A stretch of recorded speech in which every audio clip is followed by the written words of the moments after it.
Welcome to the 40th annual Washington, D.C. trip informational meeting. 15 months ago, I sat here in this room with all of you telling you about an opportunity you had to go on the Washington, D.C. trip. Now, 15 months later, we are just over 2 weeks away.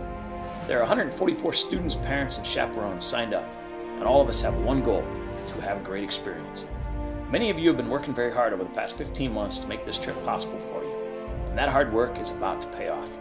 There are over 150 7th grade students not signed up for this trip, and I guarantee just about every single one of them would trade places with you in a heartbeat. For 40 years, students at Urbandale Middle School have been participating in this trip, and now it's your turn.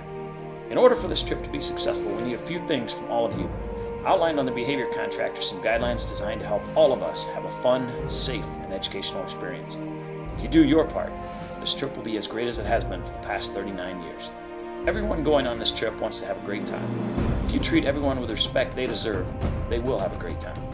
In a few short weeks, we'll be driving to the East Coast to begin the journey.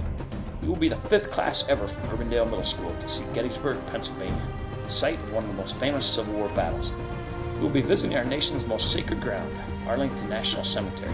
And 4 of you will be doing something President Trump is preparing to do next Monday morning: lay a wreath at the tomb of the unknown soldier. We will be visiting monuments and memorials, paying our respects to all of those brave soldiers who have given so much. You'll see those famous places where countless movies have been taped, from Forrest Gump to National Treasure to Battle of the Smithsonians, just to name a few. We will walk into the Capitol and look up 180 feet to the top and see one of the most amazing man-made sights on this earth. You will be seeing the land where our first permanent settlement, Jamestown, was established in 1607. You will be eating lunch in King's Arms Tavern in Williamsburg, Virginia, a place where George Washington, Thomas Jefferson, and Patrick Henry also once likely ate lunch. And a few of you on this trip might even be brave enough to ride the Griffin at Busch Gardens. And don't forget a picture stop at one of the most famous houses in America, the White House, to see where every president since our second president, John Adams, has served our country. You probably hear there's a lot wrong with our government today, but the truth is there are a whole lot of countries in this world that would love to trade places with us in a heartbeat, be able to claim Washington, D.C. as their capital city. Over the next half hour, I'm going to give you all of the information you need to prepare for the 40th annual Washington, D.C. trip.